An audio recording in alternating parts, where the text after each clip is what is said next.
શું ફ્રેન્ડ્સ, તમે ખાલી થઈ ગયેલા તેલના ડબ્બા ભંગારમાં ફેંકી દો છો? તો ભંગારમાં ફેંકતા પહેલાં આ યુઝ જરૂરથી કરી લેજો ફ્રેન્ડ્સ. ખૂબ જ ઉપયોગી કામની વસ્તુ છે.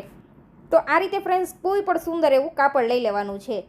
અહીંયા ફ્રેન્ડ્સ તમે કોઈ પણ પ્રકારના કાપડનો ઉપયોગ કરી શકો છો. હવે ડબ્બાના માપનું કાપડ કટ કરી લેવાનું છે અને આ રીતે કાપડને ડબ્બા ઉપર સરસ ચિપકાવી દેવાનો છે.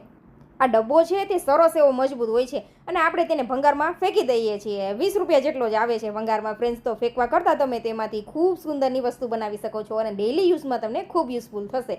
તો આ રીતે સરસ એવું આપણે આખા ડબ્બાની અંદર કાપડ ચિપકાવી દીધું છે ફેબ્રિક ગ્લુની મદદથી. આ રીતે જ્યાં જગ્યા ખુલ્લી દેખાય છે ત્યાં કાપડનો ટુકડો લગાવીને આપણે સરસ ફિનિશિંગ સાથે સેટ કરી દેવાનું છે કાપડને. આ રીતે આ યુઝ જોઈ લેશો ને ફ્રેન્ડ્સ, એટલે તમે ક્યારેય ડબ્બો નહીં ફેંકો. એટલું સુંદર એવી વસ્તુ બનીને તૈયાર થશે.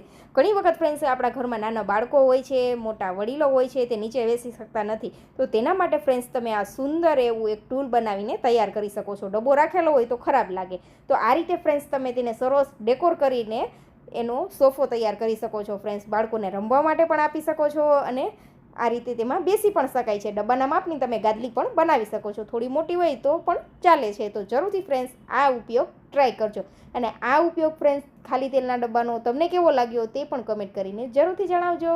અને વિડીયો પસંદ આવ્યો હોય ફ્રેન્ડ્સ તો ફોલો કરી લેજો.